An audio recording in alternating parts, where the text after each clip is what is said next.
લીંબાયત police સ્ટેશનમાં સન 2019માં ₹1,51,000ની ઘરફોડ ચોરીના ગુનામાં છેલ્લા 5 વર્ષથી નાસ્તા ફરતા આરોપીને પકડી પાડતી સુરત શહેર Limbayat police inspector SB Pateriya સાહેબનાઓની સીધી દેખરેખ તથા સૂચના મુજબ તથા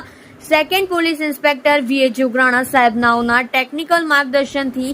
ગંભીર પ્રકારના ગુનાઓમાં નાસ્તા ફરતા આરોપી શોધી કાઢવા સારું સર્વેલન્સના પોલીસ સબ ઇન્સ્પેક્ટર જીવી દિહોરા તથા સર્વેલન્સ સ્ટાફના માણસો સાથે પોલીસ સ્ટેશન વિસ્તારમાં પેટ્રોલિંગમાં હતા. દરમિયાન એચસી વિરેન્દ્રસિંહ, રણજીતસિંહ તથા પીસી સાજણભાઈ કાનાભાઈ નાઓએ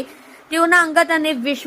વિશ્વાસુ બાતમીદાર મારફતે સંયુક્ત બાતમી હકીકત મળેલ કે ચોરીના ગુનામાં છેલ્લા 5 વર્ષથી નાસ્તા ફરતા આરોપી આમિર ઉર્ફે સુલતાન મંસૂરી હોલ પાસે આવનાર છે. જે બાતમી આધારે ટેકનિકલ વર્કઆઉટ કરી આરોપીને પકડી પાડેલ છે. જે મજકૂર આરોપીની પૂછપરછ કરતા તેણે જણાવેલ કે ગઈકાલ તારીખ 2/3/2019ના રોજ સદર આરોપી તથા તેમના સાગરીતોએ સાથે મળી લીંબાયત સંજયનગર શ્રીરામ ચોક પાસે ઘર નંબર 95માં દિવાલ સાથે લગાવેલ બાંબુને પકડી પહેલા માળે જઈ સદર મકાનમાંથી ₹1 લાખ રોકડા તથા સોના ચાંદીના દાગીના મળી કુલ્લે ₹1,51,000ની ચોરી કરી અને સદર ગુનામાં તેમનો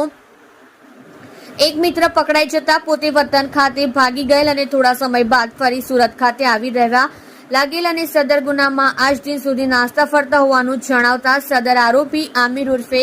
સુલતાન હૈદર અલી શેખ, ઉંમર વર્ષ 24, રહેઠાણ પ્લોટ નંબર 38, રૂમ નંબર 2, અલ્લાહ રખા મંસૂરીના મકાનમાં ભાડેથી રામનગર મંસૂરી હોલ લીંબાયત સુરત વિરુદ્ધ કાયદેસરની કાર્યવાહી કરવા કરેલ છે.